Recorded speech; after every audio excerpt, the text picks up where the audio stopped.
Assalamu alaikum wa rahmatullahi wa barakatuh, mtazamaji na msikilizaji wa Ncha Kali Podcast.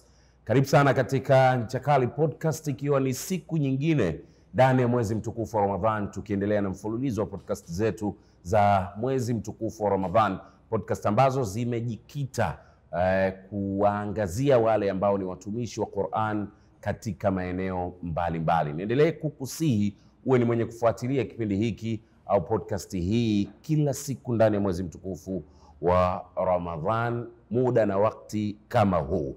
Lakini kusisitize tu ya kuwa unaweza kufuatilia mfululizo wa podcast zetu zilizopita kupitia katika platforms zote za podcast. Utatupata kama AD Plus Swahili, lakini unaweza kufuatilia kwa kututazama kupitia channel yetu ya YouTube inakwenda kwa jina hilo hilo la AD Plus Swahili. Mimi naitwa Rajab Msami, ndio ninayekuongozea podcast hii. Nitakuwa na mgeni kama ilivyokuwa ada yetu, naye atakuwa ni miongoni mwa wale wanaoitumikia Qur'an al-Karim katika nyanja mbalimbali. Tutakwenda kuyafahamu mengi sana kuhusu yeye, ni nani, anaitumikia vipi Qur'an. Yote hayo utayafahamu. Nikusihi tu usikae mbali na kufuatilia kipindi hiki, iwe unafuatilia kwa kututazama au kutusikiliza.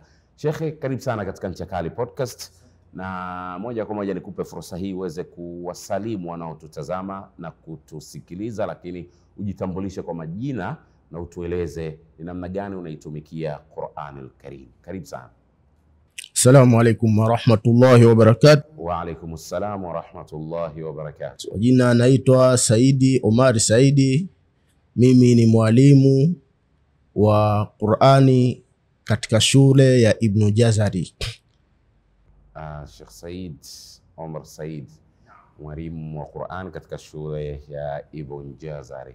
Mashallah, Ibn Jazari mnafanya vizuri katika eneo hilo la Qur'an, na hii inamaanisha ya kuwa hata nyinyi ambao mnafundisha au mnasimama kama wakufunzi, basi ni kazi kubwa sana mnaifanya. Kwa hiyo kwanza tuwapongeze katika hilo.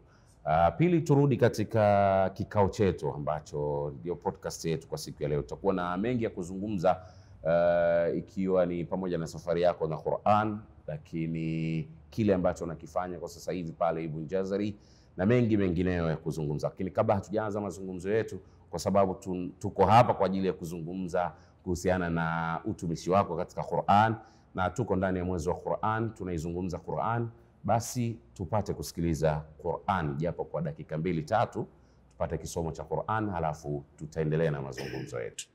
Asante. A'udhu billahi minash shaitanir rajim. Bismillahir rahmanir rahim.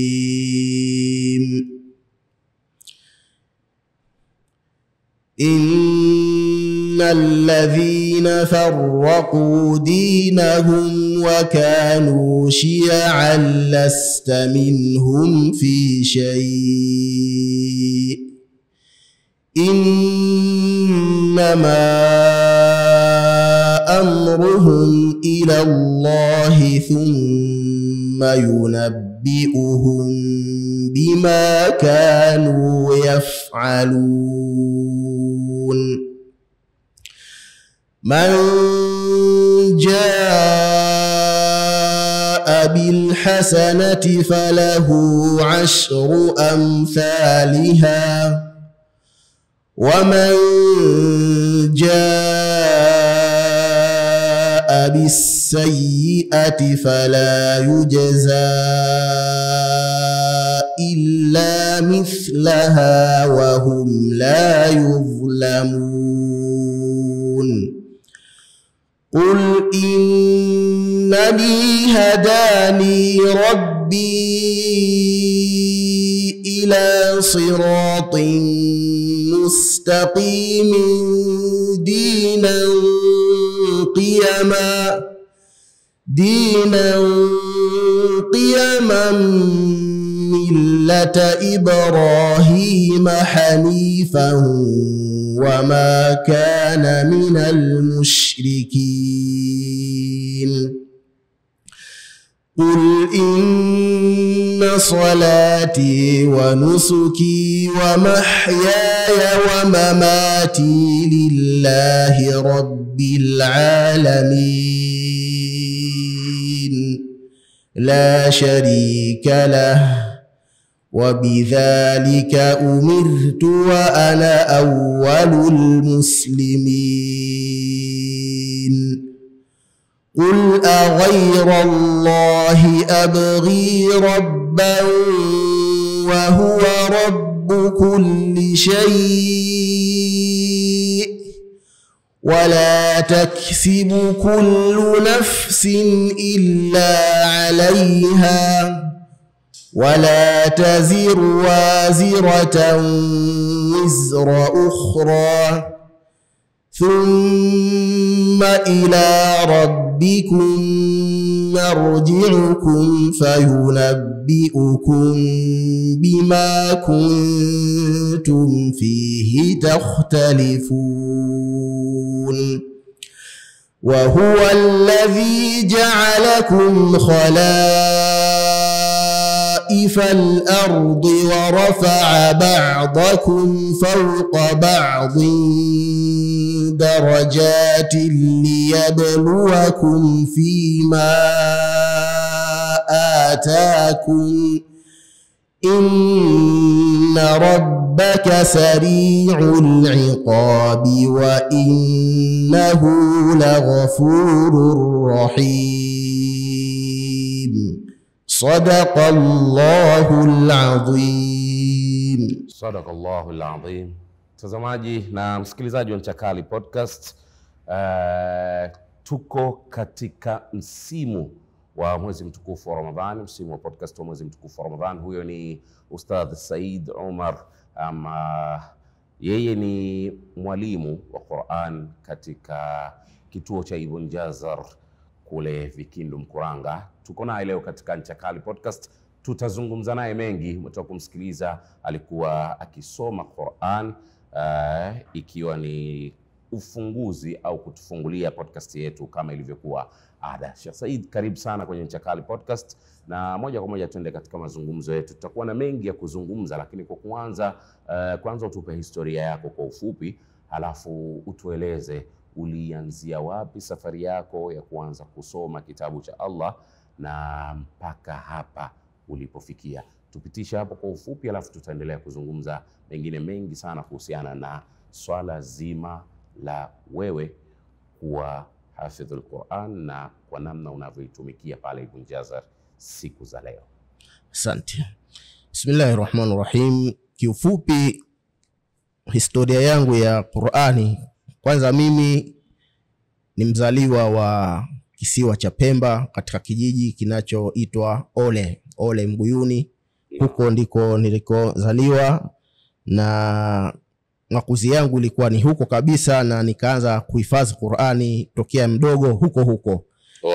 Ole. Mimi nilianza kuhifadhi Qur'ani mnamo mwaka na takriban 2002 ama 2003, sikumbuki vizuri sana. Lakini hapo ndipo nilipoanza kuhifadhi Qur'ani. Kwa hiyo nikaendelea kuhifadhi Qur'ani, lakini baada kufika mwaka 2006 mimi nilikuwa tayari nimeshamaliza kuhifadhi Qur'ani. Nimemaliza kuhifadhi Qur'ani mwaka 2006. Ulianza 2002? 2002. Kwa umemaliza mwaka 2006. Mwaka 2006 ikawa nimemaliza Qur'ani. Inshallah. Ilikuwa miaka kama 4 tu. Naam. Na ulimalizia kule kule. Nimaliza kule. Pamoja na kuhifadhi Qur'ani na masomo yangu mengine ya sekula, nilikuwa nakwenda shuleni na kurudi. Kwa hiyo nilikuwa napambana, nafanya jitihadi katika kuhifadhi Qur'ani.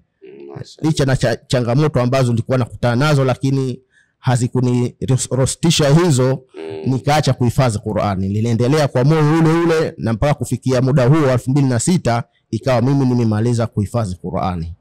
Baada ya kumaliza kuhifadhi Qur'an pale Ole,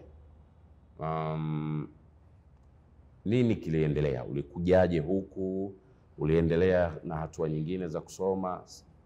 Ilikuwaje mpaka kufikia leo ambapo upo pale Ibn Jazari kama mwalimu?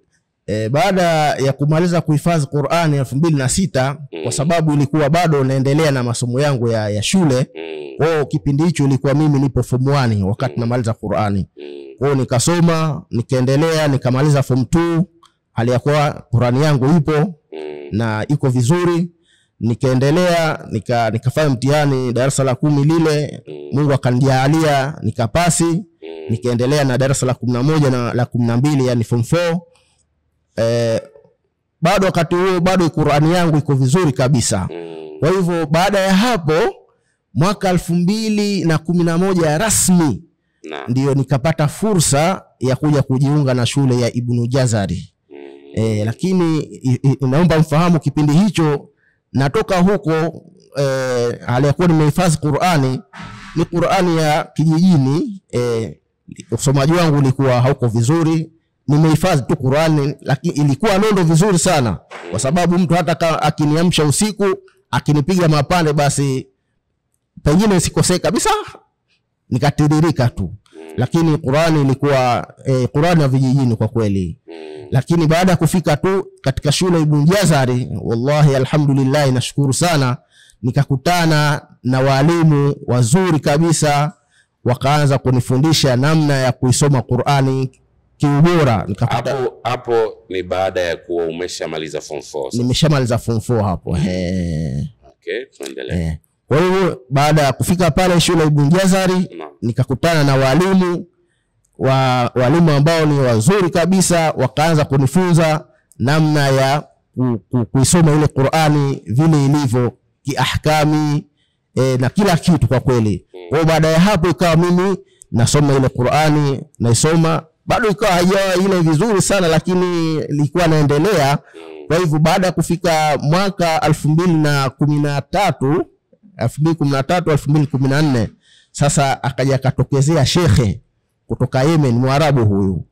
Kwa hivyo akaja pale, yeye ujio wake ilikuwa zaidi anadili na watu ambao kwamba wamehifadhi Qur'ani msahafu na Qur'ani yao ipo. Sasa anataka kuwafundisha namna gani ya kuweza kuisoma Qur'ani kibingwa zaidi, kiubora zaidi. Kwa hivyo nikakaa naye shekhe yule, akaanza kunifundisha kidogo kidogo. Nikaendelea mpaka kufikia mwaka 2017. Sasa hapo ikawa nimehitimu rasmi, akanipa cheti cha kunitunuku kwamba tayari mimi Qur'ani yangu ipo katika kiwango, na uwezo wa kuisoma Qur'ani vizuri, na uwezo wa kuisomesha Qur'ani vizuri popote ulimwenguni. Kwa hivyo akanitunuku cheti. Kwa hivyo sasa hivi mimi popote pale ulimwenguni, popote nitakapokuwepo ulimwenguni, basi na uwezo wa kusoma Qur'ani kama nilivyofundishwa na shekhe wangu huyo. Inshallah. Kwa hiyo tukipiga kwamba ulianza kuhifadhi 2002, kuna jambo moja kwanza hapa nitaomba nikuulize kwa faida ya wanaotutazama, na hususan wanaotutazama na kutusikiliza ambao ni wanafunzi wa tahfidhi. Umeanza 2002 mpaka 2006 ukawa umeshamaliza juzu 30 kuhifadhi. Umehifadhi kwa muda wa miaka 4 ambao ni muda mfupi ukilinganisha na wapo ambao wamehifadhi muda huo na chini pengine, lakini ni muda mfupi ukilinganisha na watu wengi muda wanaotumia kuhifadhi. Tupe siri katika hilo. Kwa nini ulitumia miaka 4 tu kuweza kuwa umehifadhi juzu 30 zote, ukiachilia mbali kwa ulikuja Ibn Jazari ukaweza kurekebishwa sasa kwenye usomaji kiufasaha, lakini tuende tu ile tahfidhi yenyewe, uliwezaje kuhifadhi juzu zote 30 kwa kipindi kifupi cha miaka 4? Haya, kwanza kabisa mimi nilikuwa nina nia thabiti kabisa ya kuweza kuhifadhi Qur'ani, na walimu wangu Mwenyezi Mungu awabariki, Mwenyezi Mungu awajaze kheri, walifanya kazi kubwa. Walimu wangu walijitolea kiasi kwamba sisi pamoja na wanafunzi wenzangu kipindi kile tulikuwa tunalala chuoni. Maana tunasoma Qur'ani muda mrefu sana kabisa. Maana tukitoka msikitini magharibi tunasoma Qur'ani mpaka saa 3. Baada ya hapo tunapumzika kidogo na kwenda kula. Nikirudi saa 4 nasoma tena Qur'ani na wenzangu mpaka saa 5 tunalala. Baada ya hapo saa 9 kamili au wakati wengine saa 8 tunaamshiwa tunasoma Qur'ani. Kwa hiyo tukaendelea maana nilifunga kambi na wenzangu chuoni. Nilifunga kambi. Kwa hiyo nikaendelea, ikawa nyumbani mimi sikijui kitanda kabisa cha nyumbani. Kitanda cha nyumbani mimi nilikuwa sikijui kabisa. Nilikuwa nalala chini, natandika mkeka na wenzangu, napiga jaramba hiyo. Na Allah akanitilia wepesi, ndani ya kipindi hicho kifupi nikaweza kumaliza msahafu. Hiyo ndio siri ambayo kwamba ipo. Kwa hivyo nilikubalisha, lakini walimu wangu walikuwa tayari kunisimamia katika hilo, na Mwenyezi Mungu akanipa taufiki ukaweza kuhitimu. Twende katika hii safari ya miaka 4 ukaja Ibn Jazari, ukaweza kuwekwa sawa kwenye ufasaha na usomaji wa Qur'ani inavyostahili. Pale ulikuja Ibn Jazari mwaka 2011 mpaka 2016 ndo ukapata ijaza. 17 ndo ukapata ijaza yako. Kwa hiyo tukipiga kutoka 2002 mpaka 2017, maana kuna kama miaka 15 fulani hivi, ndio tunaweza tukasema ndio safari yako kwa tangu ulipoanza tahfidh mpaka umeenda kwenda kutunikiwa na kupata ijaza yako. Miaka 17 hii ya safari yako na Qur'an, ilikuwaje katika upande wa changamoto na vikwazo ambavyo vilikukuta? Sababu bila shaka umepita kwa walimu wengi. Walimu ni binadamu, kila mtu ana namna yake ya kuamiliana na watu, kila mtu ana namna yake ya kuamiliana na mwanafunzi. Lakini kama hivyo umezungumzia kuwa mlikuwa mnaweka kambi, kitanda cha nyumbani ukijui.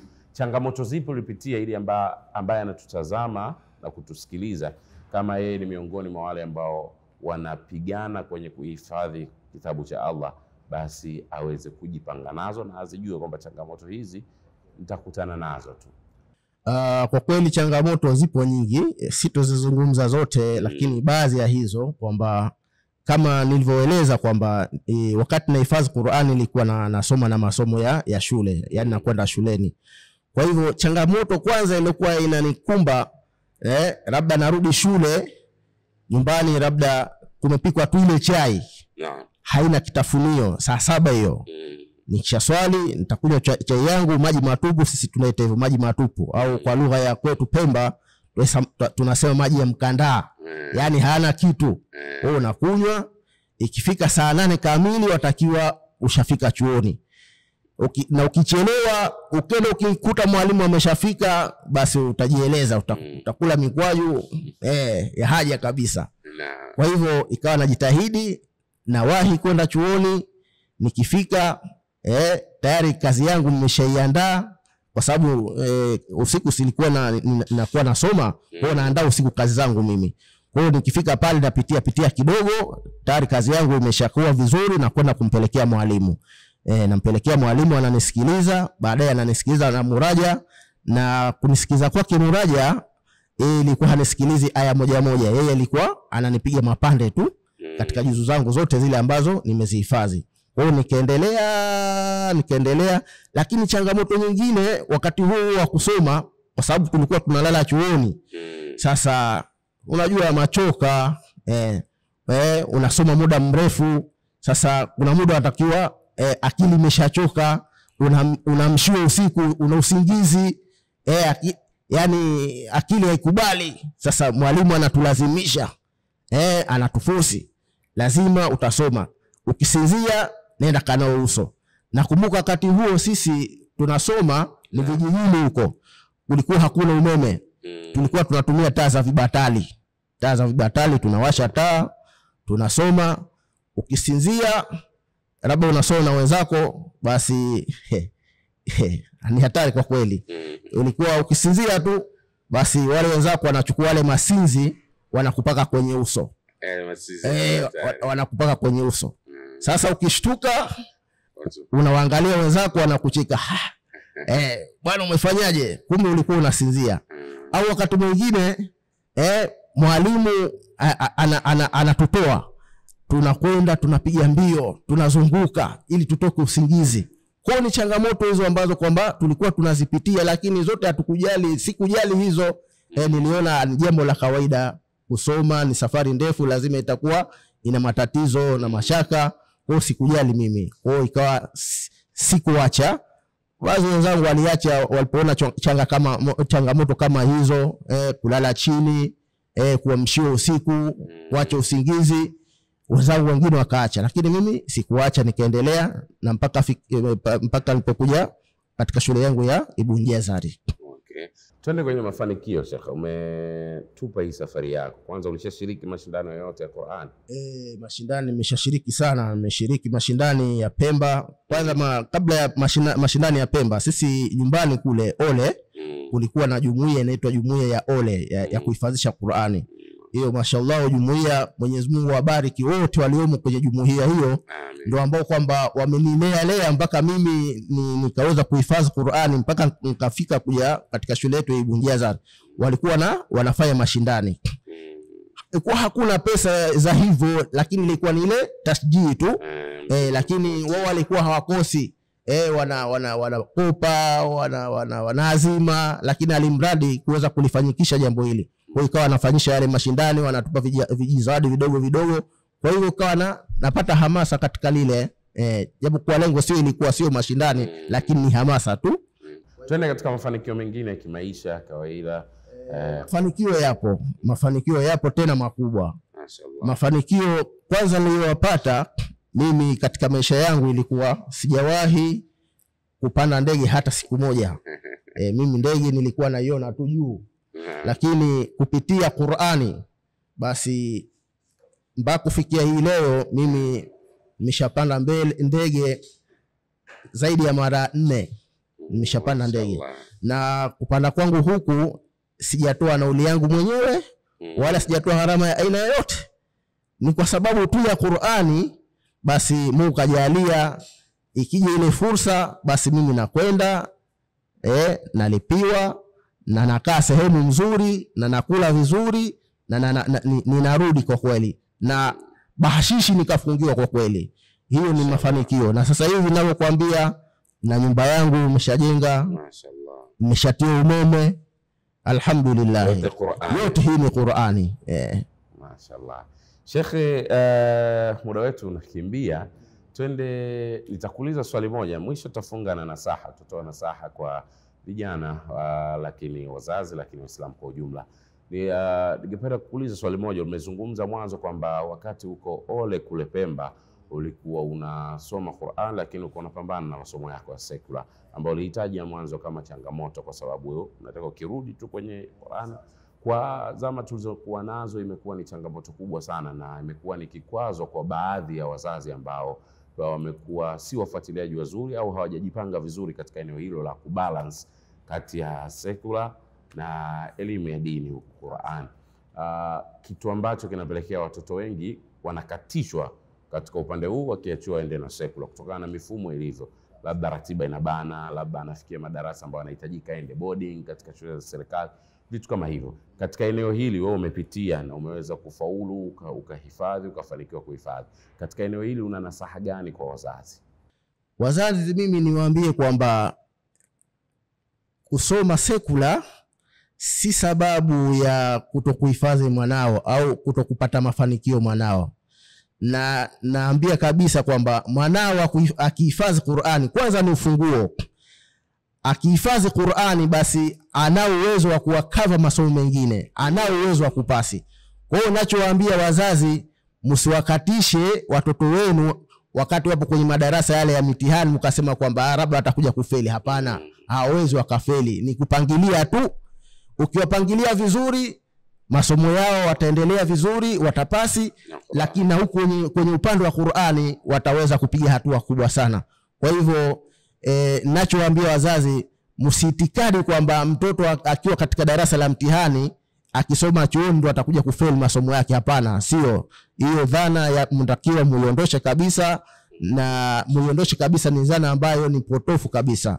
pangilia muda wako vizuri, mpangilie vizuri mtoto wako muda wake vizuri, aendelee huku na huku anaendelea. Kwa sababu mkimwacha mtoto kama labda huku alitoka kahifadhi Qur'ani, halafu ukamkatisha akaendelea na masomo yake ya sekula, ina maana wewe siku ya kiyama itakuwa na dhima kubwa na atakwenda kukushtaki mtoto wako. Lakini mtoto huyo kama utamwachia, kwa maana utampangilia vizuri, huku atafanikiwa na huku atafanikiwa kwenye Qur'ani, basi siku ya kiyama atakuwa ni mtetezi wako, atakwenda kukuombea katika ile siku ambayo kwamba ni mzito. Sheikh Said, mwisho kabisa tumalize na nasaha kwa ujumla sasa, haswa kwa vijana ambao kwa sasa hivi ni wanafunzi, lakini nitakupa fursa pia utoe nasaha kwa walimu, nasaha kwa walimu ambao wanaifundisha Qur'an, na mwisho nasaha kwa Waislamu wote kwa ujumla. Nikianza nasaha zangu kwa walimu, kufundisha Qur'ani kuna changamoto tunazijua. Changamoto kubwa kwanza ni kutokulipwa. Mnaona kwamba labda ni kazi duni kwa sababu hakuna malipo, lakini mimi niwaambie kwamba malipo makubwa yako kwa Mwenyezi Mungu. Hii kupata 200 300 sio malipo, bali inakuwa ni sadaka tu, lakini wewe watakiwa ufanye hili kwa ajili ya Mwenyezi Mungu. Kwa hivyo ukikutana changamoto kama hizi zisikufanye wewe ukarudi nyuma ukaacha kusomesha Qur'ani. Hiyo kazi yako hiyo, ujue kwamba Mwenyezi Mungu wewe ndio kakuteua kufundisha Qur'ani. Wako wengi ambao kwamba labda Qur'ani wanaijua lakini hawajishughulishi, lakini wewe Mungu kakuteua, unatoa muda wako, basi ujue kwamba wewe Mungu kakuteua na malipo yako yapo. Kwa hivyo usikate tamaa kwa sababu ya changamoto zile ambazo kwamba unazipitia wakati wa kufundisha. Nasaha kwa Uislamu, tuko ndani ya mwezi mtukufu wa Ramadhani, mwezi wa Qur'an, nasaha zako kwa umma nzima. Nasaha zangu kwa kweli, ndugu Waislamu, tusiache Qur'ani tusiache, kwa sababu Qur'ani kwanza huku duniani inatoa kimaisha. Qur'ani inatoa kimaisha. Vile vile sambamba na hilo, mtoto wako ukimsimamia akasoma Qur'ani, huyo anaweza kukusaidia kimaisha. Mfano mzuri, labda hatusomi kwa ajili ya Qur'ani, wala haya mashindani sio kwa ajili ya kupata pesa, hili inakuwa ni hamasa. Lakini mfano mzuri, unampeleka mtoto anakwenda kwenye mashindani, leo anaambiwa mtoto huyu zawadi yake atakwenda Maka pamoja na wazazi wake. Ni zawadi ndogo hiyo, ni zawadi kubwa sana. Lakini mzazi wewe katika maisha yako yani hutarajii kama itafikia siku wewe utakwenda huko kutokana hali yako ya kimaisha, huna chochote ulichonacho, huna uwezo. Lakini vile labda mtoto wako anashiriki mashindani, aambiwa bwana mtoto huyu katunukiwa kiwanja, au mtoto huyu kajengewa nyumba ile, nani atakayefaidika? Ni wewe mzazi. Kwa ukifaidika, hiyo ndio kufaidika huko. Sasa utalipataje? Ina maana msimamie mtoto wako aweze kusoma Qur'ani. Lakini vile nasaha zangu kwa ujumla kwa Uislamu, haswa katika mwezi huu mtukufu wa Qur'ani, katika mwezi huu mtukufu wa Ramadhani, basi tujitahidi kuisoma sana Qur'ani na tuache kucheza. Tusiende kwenye sehemu ambako kunapotezwa muda kama vile kucheza mabao, kucheza makeramu na michezo mingine sio kuwa na maana, kwa sababu mwezi kama huu ni mwezi wa msimu. Ukiondoka basi ina maana ndio haurudi tena. Utarudi wakati mwingine, lakini wewe hujui je utafika wakati huo au hutofika. Kwa hiyo tujitahidini jamani, ndugu zanguni, tusipoteze muda wetu katika mambo yasiyokuwa na maana. Shukran sana, tusipoteze muda wetu katika mambo yasiyokuwa na maana, tujitahidi kuisoma Qur'an ndani ya mwezi huu mtukufu wa Ramadhan, mwezi wa Qur'an. Huyo ni Ustadh Said Omar Said, ambaye yeye ni mwalimu wa Qur'an pale katika kituo cha Ibn Jazari, ndiye ambaye tulikuwa naye leo kwenye Ncha Kali Podcast. tumezungumza mengi kuhusiana na safari yake na Qur'an, changamoto zake, lakini ametupa nasaha kama ambavyo tumeweza kumaliza naye katika Ncha Kali Podcast siku hii ya leo. Mimi naitwa Rajab Msami, tulikuwa naye Ustadh Said Omar Said katika Ncha Kali Podcast. Nikusihi tu ya kuwa kesho pia ni siku roho zikiwa hai. Hakikisha unakuwa mbele ya runinga yako au unakuwa mbele ya kifaa chochote unachotumia kuweza kufuatilia podcast hii, kwa sababu kesho muda na wakati kama wa leo tutakuwa hapa tena kuweza kuzungumza na mtumishi mwingine wa Qur'an, tuone ni nani anaitumikia vipi Qur'an, safari yake na Qur'an ilikuwaje, na tutaweza kujifunza mengi sana kutoka kwake. Baada ya kusema haya, hatuna la ziada. Mimi ni kusihi tu uendelee kufuatilia mfululizo wa podcast ambazo tumekwisha kuzifanya kwenye platforms mbalimbali za podcast. Utatupata kama AD Plus Swahili. Ukitaka kufuatilia podcast hizi kwa kuzitazama, nenda YouTube, utatupata kama AD Plus Swahili. Hatuna la ziada, tunakuaga kukwambia assalamu alaikum wa rahmatullahi wa barakatuh.